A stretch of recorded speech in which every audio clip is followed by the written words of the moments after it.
इतना सब कुछ होए के बाद भी ई चंदवा यही घर में है।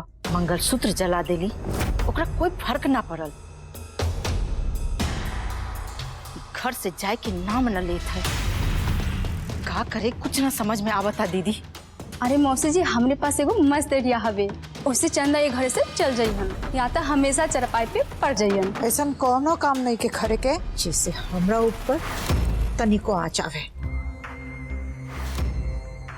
ऐसे हूँ श्वेता और माधव के जब तक शादी ना हो जाला, हम कोनो भी कीमत पे माधव के नाराज नहीं के करल चाहत हैं। हाँ दीदी, ये बात तो सही कहत है। हमने सब ओकरा खिलाफ कुछो भी करेली तो उल्टा हो जाला। आंटी जी, अब ऐसा ना हो कि हमारे पास बहुत यूनिक आइडिया हवे। भरोसा करी, ई बार चंदा के सबक सिखाए के रह जाए। ओकरे खातिर संगीता हमने के यहाँ से छोड़ के चल गई है। हमने के चंदा से बदला लेवे के पड़ी। आंटी जी, ई बार हमने से कोनो गलती हुई ना तो हम दोनों घर छोड़ के चले जाए। ठीक है, पर ए बार कोनो गड़बड़ ना होके के चाहिए, ध्यान रखी हो। ठीक है आंटी जी। अरे चंदा, सुना ना, अब एगो काम कर देबू। हाँ मौसी जी, बोली ना। उ ना छत पे हम दीदी के और अपन साड़ी पसारले रहली सूखे खातिर। अब पैर में बहुत दर्द है, तू ला देबू। अरे मौसी जी, इहो कोने बोले वाले बात है का। आप आराम करी, हम तुरंत ऊपर जाके लेके आवत है। हाँ। बैठी।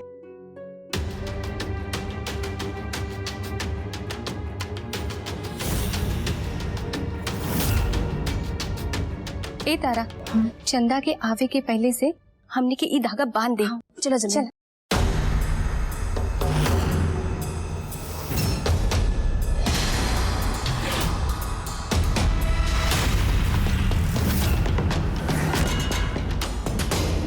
अब जैसे ही चंदा साड़ी लेके आयन छत से, ई धागा से फंस के गिर जाइयन, फिर सीढ़ी से ढकला नीचे जाइयन। पैर हाथ में फ्रैक्चर तो जरूर है उनके। बिल्कुल सही। चला जल्दी चला। हुआ जी। आंटी जी, सब काम हो गई है। देखा श्यामू, हमने लोगन के बहुत बड़ ऑर्डर मिलल बा।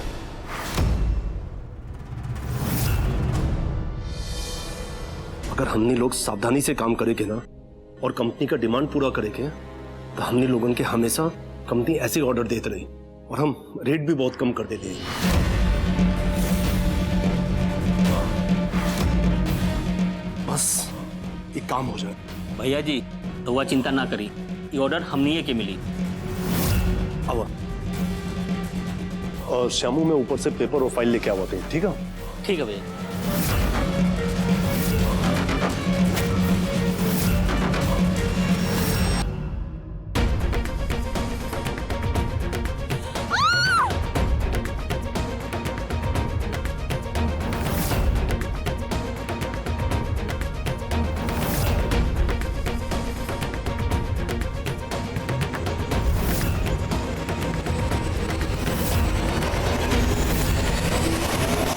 का भाई, चक्कर आगे ले रहेगा? तबीयत तो ठीक है ना?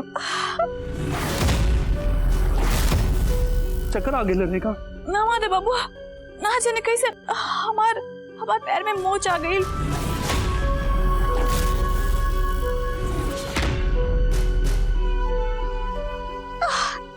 अच्छा ठीक है, आओ आओ, संभल के आओ हमारे साथ।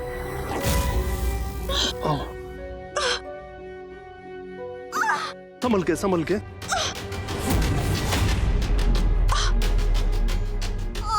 आराम से बैठ, आराम से।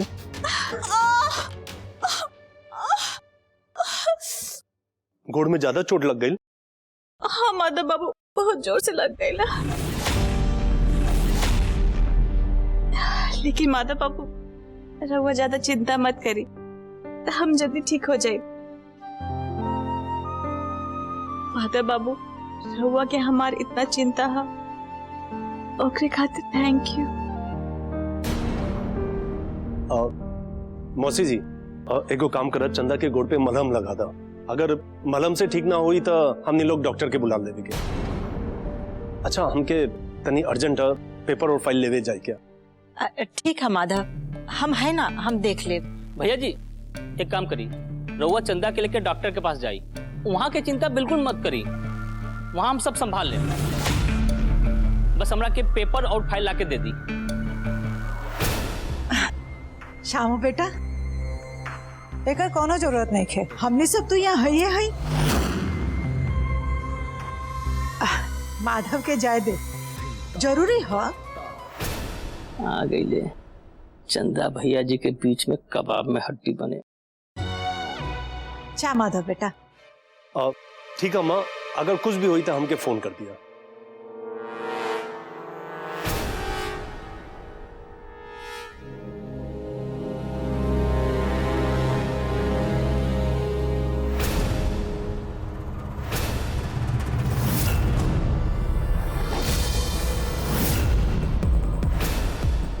ओहो, ई हक कुल खेला। ये लोगन चंदा के गिरावे खातिर ए जगह धागा बांध ले रहलन हा। बहुत बड़ दुष्ट इंसान हुए ये लोग। रुका, तोहनी सबके तो अब हम बताएं। अब हम किचन में गर्म पानी करे जाते हैं। संभल के चंदा।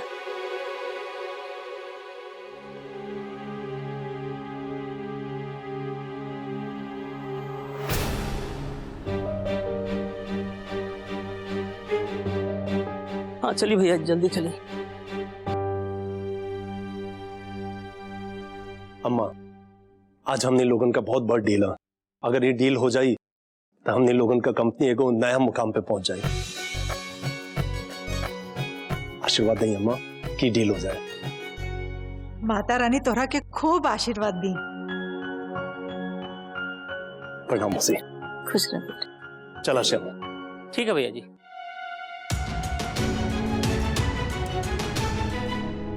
ये रहल तू लोगन के प्लान। और हम जितना सोचत थे कि चंदा और माधव एक दूसरे से दूर रहे, वो दोनों जना उतना ही पास आवेलन। तू लोगन के कारण आज वो दोनों जना फिर से पास आ गईलन। ठीक कहत है दीदी, इस सब के कारण बनल बनायल खेल भी बिगड़ गई। सॉरी आंटी जी, सॉरी मौसी जी। अब आगे से आपके बिना बताए कोनो प्लान ना बनाई। एक बार हमने के माफ कर दे जा। ठीक है, लेकिन अभी तू लोग हमारी नजर से दूर हो जा। हमारा दिमाग अभी बहुत खराब है वो माधव और चंदा के रास लीला देख के।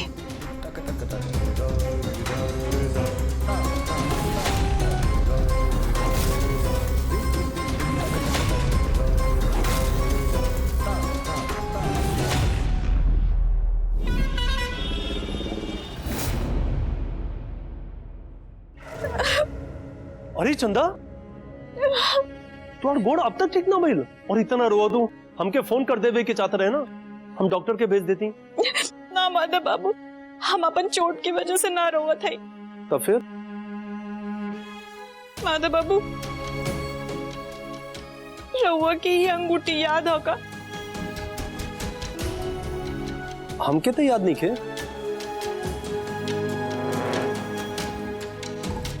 ओ, ये अंगूठी टूट गई, यही से रोआ तो। अरे दूसरा अंगूठी आ जाई। माधव बाबू, ये कोनो साधारण अंगूठी नहीं के। ये अंगूठी था हमरा के अपन जान से भी ज्यादा प्यारा है।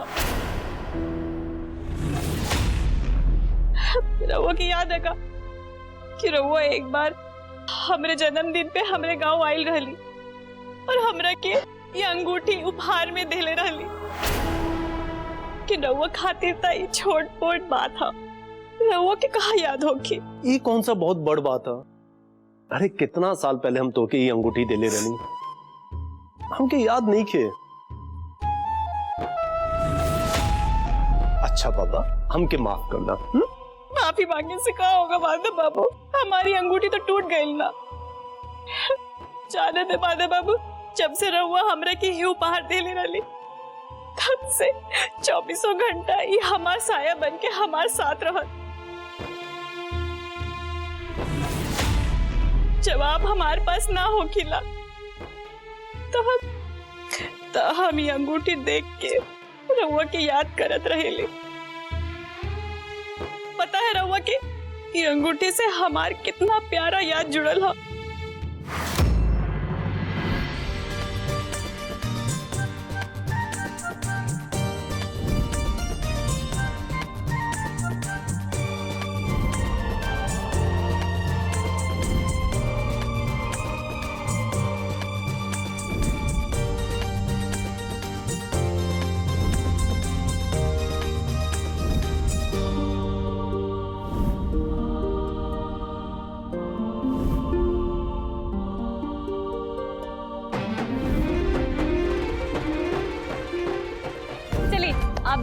सब लोग हमरा के गिफ्ट फटाफट दी। थैंक यू बाबूजी। ला थैंक यू माधव बाबू। हाँ गिफ्ट। ओ गिफ्ट, और गिफ्ट हम भुला गए। जाइए, हमरा वो से बात न करो। बात ना करबो अब भी ना करबो।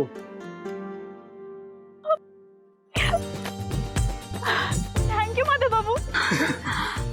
चंदा तो के पसंद आई ना? बहुत सुंदर है माधव बाबू। Thank you. अम्मा दादी देखी, कितना साल से ये अंगूठी के हम सजो के रख ले रही, लेकिन लागत कि जब आज हम सीढ़ी से फिसल गई नहीं, वही समय ये अंगूठी भी टूट गई। रवा के जाए के बाद जब हमारा नजर ये अंगूठी पे पड़ा, तब से हमारा मन इतना घबराता, हम रवा के इंतजार करत रहली। हमरा कितना डर लगा था माधव बाबू की कि कहीं रवा भी हमरा से जुदा ना हो जाए।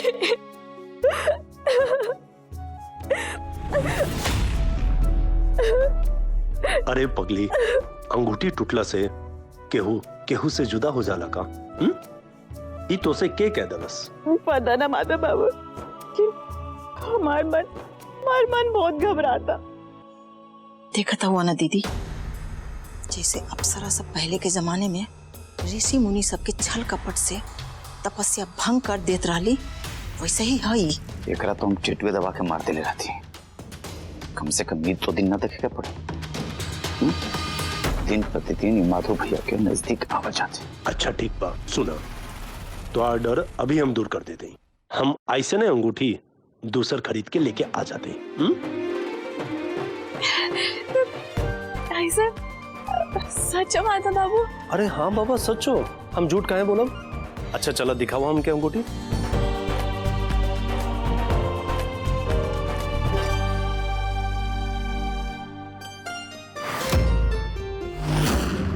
माधव बाबू जल्दी से हमरा के पहना दी। अच्छा जी, अब यो हमके पहनावे के पड़े। हाँ तो। पहना देते हैं। जो नियति के मंजूर है ओकरा के होई दी रमा। बाबूजी कैसे है? बहुत सुंदर लगा। बहुत सुंदर है। थैंक यू माधव बाबू। अंगूठी तो पहना देनी, मंगनी तो हो गई, अब शादी करे के बाकी बा। दादी आप बिना कुछ बोले लो। हम कोशिश करब आज के आज ऐसे ने सेम टू सेम अंगूठी खरीद के ले आई, और खरीदा भी नहीं, अपने हाथ से खुद पहना भी दे। अब तक खुश ना? रवा सच कहा था माधव बाबू। लज तो क्या हमारे बात पे विश्वास नहीं किया? अच्छा ठीक बा, हम अपन सर पे अपन हाथ रख के कसम खाते।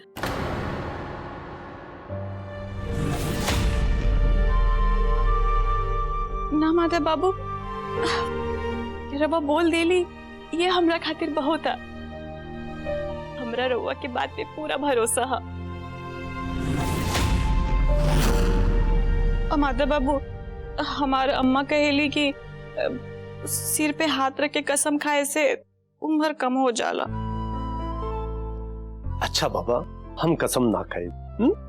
आज हम शाम के अंगूठी खरीद के सीधे तुम्हारे घर पे आ जाए और तो के पहना दे। ना माधव बाबू, वो कहे ना कि आज अम्मा और दादी बगल वाले गांव में एगो बिया में गई हैं, अब आवे में बहुत देर हो जाए। एगो काम करी ना माधव बाबू, अंगूठी खरीद के यहीं ले आई और हमरा के यहीं पहना दे। ठीक बा चंदा, जैसन तू कहबो वैसन ही होई।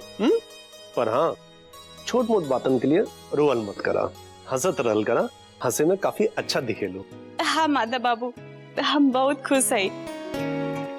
रहुआ के पता है का कि ये अंगूठी जब हमरे पास रहेला तो हमरा के ऐसा लगा था कि रहुआ हमारे पास है। अच्छा ये बात है, तब तो हमके अंगूठी जल्दी मंगवावे की पड़ी। अच्छा चंदा, हम रूम में जाते हैं, चेकबुक लेवे क्या, फिर हमके बाहर जाए की पड़ी। ठीक है माधव बाबू, रहुआ जाए। ठीक बा।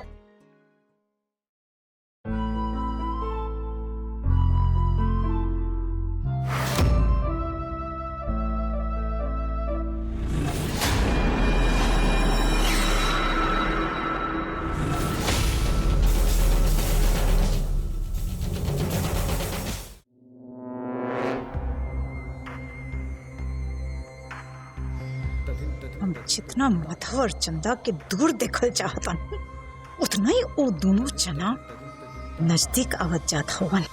हमरा के जैसे लागता कि सब कुछ ठीक है, कंट्रोल में है, अचानक से सब उल्टा हो जाला। हमरा के कुछ ना कुछ करे के पड़ी, ना तो माधव हमार हाथ से निकल जाइहन। सही कहत है दीदी, अब पानी कपार के ऊपर जात है। ई माधव चंदा के अंगूठी ला के दे देलन ना तो ओकरा एक और मौका मिल जाई। हो सकेला काले आके बोली, माधव जी आप ना हमरा के बचपन में हार पहने ले रहली, वो टूट गईल है, ओकरा जगह पे मंगलसूत्र दे दा। माधव तो ठहरल सीधा साधा, ओकर चक्कर में पड़ जाइहन। अगर ये सब हो जाइहन ना दीदी तो हमनी सबके मंसूबा धरल के धरल रह जाए। कैसे धरल के धरल रह जाई? हम नीला देवी हैं, नीला देवी। हम अच्छे अच्छे लोगन के ठिकाने लगौले हैं। हम इतना जल्दी और इतना आसानी से हार माने वालन में से नहीं खे। आंटी जी बोली तो हमने के कुछ करल जाए ना, जब तक हम ना बोला तू लोगन कुछ ना करी। हम तू लोगन के प्लान के वजह से चंदा सीढ़ी से गिर गए, कर अंगूठी टूट गया, और ओकरा वजह से हमरा के आज ई दिन देख के पड़ा था। सॉरी आंटी जी, हमनी का प्लान एकदम परफेक्ट रहल। अगर माधव जी ना आयल रहता तो आज चंदा अस्पताल में होती। ठीक है, हमनी सब समझ गई। सुन ली ना दीदी का कहली, एको काम बिना पूछले ना करिया। और हाँ, ये अंगूठी के बाद श्वेता के पता ना चले के चाहिए, ओकर तबीयत और खराब हो जाए, उनका के आराम करेगा। मौसी जी आप चिंता मत करिए, हमने के श्वेता से कुछ ना कहा जाए। अम्मा हमरा दिमाग में ना एगो आइडिया आवत। हमरा के पता बा कि माधव भैया वो अंगूठी के ऑर्डर देवे कहाँ जाइए। उनकरा के गोंदी लाल शराब से बहुत अच्छा पटेला। हम तो सोचे थे कि वहीं जा करके वो अंगूठी के गायब कर दिए। ना अंगूठी आई और ना वो चंदवा के पहने ही। ना रुद्रा, ऐसा कुछ करे की जरूरत नहीं खे।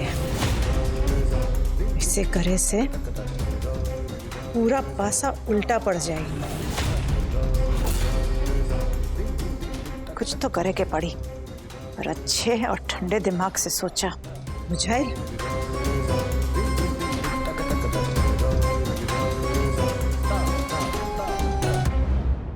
मौसी तू लोगन ओकरा पे नजर रखा, ओकरा के यहाँ से बाहर मत जा दिया। हम कुछ उपाय सोचते हैं। ठीक है रुद्र।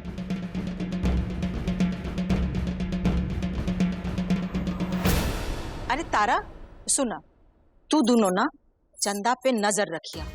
अगर वो बाहर जाए के कोशिश करे तो सबसे पहले हमरा बताइया। आज ओकरा बताए और ज्यादा उड़िहन ना तो उंगलिये काट दे। और आयल अंगूठी पहने वाली।